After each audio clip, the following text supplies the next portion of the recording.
Mana bugun Urganch tumanidagi Vatanparvar tashkilotida ochiq eshiklar kuni hamda rahbar va yoshlar uchrashuvi o'tkazilmoqda.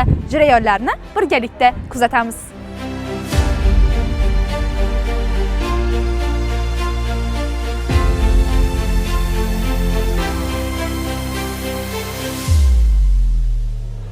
Assalomu alaykum. Mana bugun Urganch tumani Vatanparvarlik tashkilotida ochiq eshiklar kuni tadbiri o'tkazilmoqda.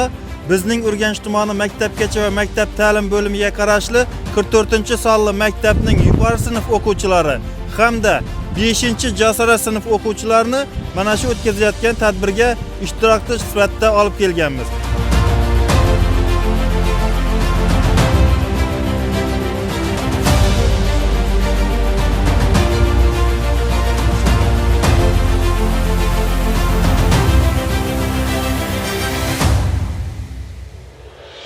Mana ayni paytda Vatanparvar tashkilotimda ochiq eshiklar kuni bo'lib turibdi. Ushbu tashrif davomida siz o'zingiz uchun navlarni oldingiz.